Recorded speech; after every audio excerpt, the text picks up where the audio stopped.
Lengthy piece in one of your newspapers this morning, The Times. The Prime Minister writes, "We're living through a technology revolution as important as the Industrial Revolution of the 19th century." And he says how he wants to cement this country's place as a scientific superpower. And as a result, his government is to invest £250 million in AI, artificial intelligence, and other transformational technologies. Here with more details is Secretary of State for Science, Innovation and Technology, and obviously Conservative MP Michelle Donelan. Thank you for coming on the show. Good to have you on, Secretary of State. Where's the money going? Good morning.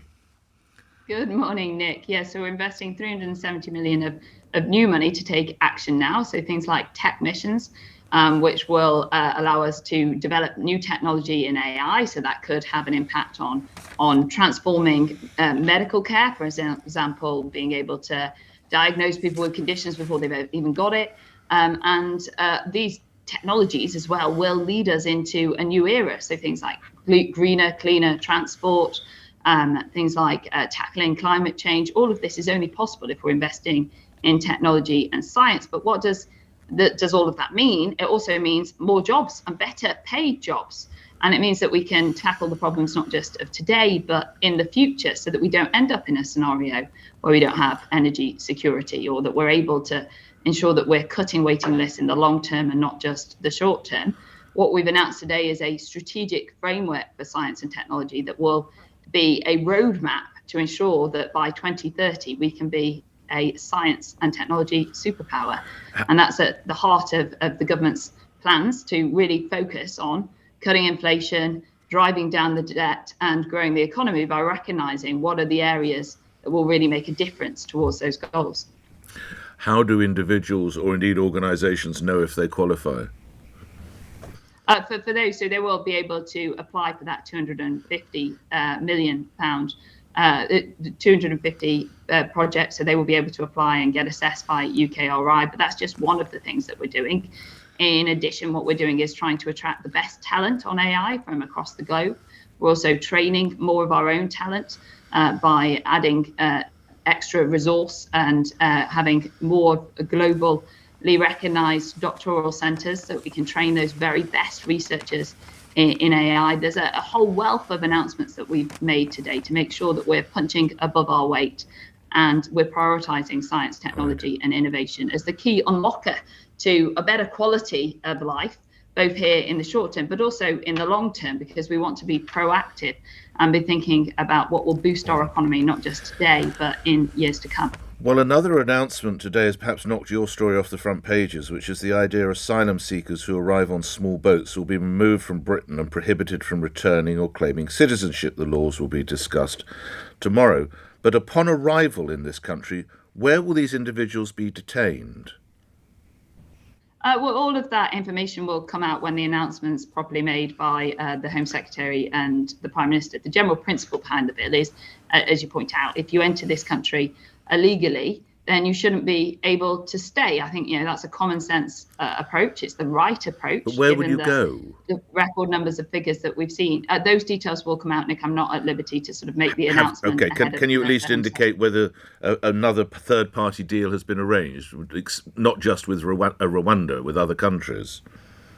So no, what this piece of legislation is about making sure that if a person comes here illegally, then they cannot then secure asylum in this country. The details of how we're doing that will be announced within that legislation. So I really can't I know it's frustrating. I know, but you're aware we currently only have 7 centres where these individuals can be housed, and there's a backlog of 150,000. So are we going to hear that there are more centres to be developed?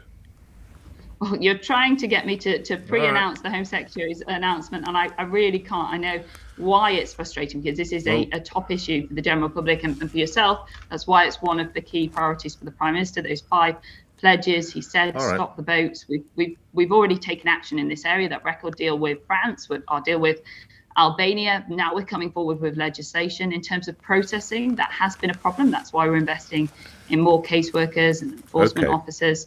And you'll see that this is a government that is going to deliver and make good on this promise. This is something I'm sure about which you would have a view. The appointment of Sue Gray to be Sir Keir Starmer's Chief of Staff. What does that do to the reputation of the civil service? Well, look, the civil service, obviously, if you're in the civil service, you have to sign up to the code, which is based around impartiality and the conduct that you then undertake in that role. We've got no reason to believe that Sue Gray didn't act impartially during her tenure, but there are questions to ask about the process that has now taken place, and that is going to be done by the Cabinet Office. And also this appointment would have to be signed off by a COBA, who will go through and see whether it's fit and proper for her to take up this office following directly on from the civil service. Does it in any way call into question some of the contents of the Partygate report that was submitted last year? Look, as I said, we've got no reason to believe that she didn't act impartially throughout her tenure in the civil service. But what we do need to look at is the process that's been followed in terms of this appointment, and also COBA need to look at whether it is suitable for her to take that straight after the civil service. Your close colleague Chris Heaton-Harris said yesterday, "I do not believe for 1 second Boris Johnson knowingly misled Parliament." Do you concur? I'm somebody that always bases my decision-making and thought process on the evidence. And at the moment, we haven't had that full inquiry out into exactly what the Privileges Committee conclude on this matter. So I'm going to wait for that information before I make a judgment. It's reported that Boris Johnson is to nominate his father, Stanley, for a knighthood. Is that appropriate? It is reported. I saw that story myself in the Times today. I think at this stage it is just speculation. Obviously, it's the Prime Minister's and the ex-Prime Minister's prerogative to be able to make those types of appointments. But we'll see if this story is true or not. I'm not sure either way, to be honest, Nick. Right, but how comfortable would you be? Well, it wouldn't be down to me. You have a view. You're likely to be asked. I mean, you're a senior member of the Conservative Party. If it does go ahead, you're likely to be asked. And it's sort of not jobs for the boys; it's knighthoods for the dad, isn't it? Every Prime Minister and previous Prime Minister makes a number of appointments to a range of different individuals, and it's up to them to see whether they think that is fit, and then it's fed into the system for the process. So let's see and wait if this is true or not. You don't have a problem with that on that one, lastly, then? You wouldn't? No. I think there are bigger fish to fry, to be honest. I think, the key things that are coming up on my doorsteps in my constituency are in line with the Prime Minister's 5 priorities in terms of cutting those waiting lists, stopping those votes, as we've talked about today, growing our economy, getting our debt down, halving inflation, and 3 of those are directly linked to the announcement that we've made today, which is about turbocharging our economy, not just here and now, but in the future, and improving people's quality of life. Okay.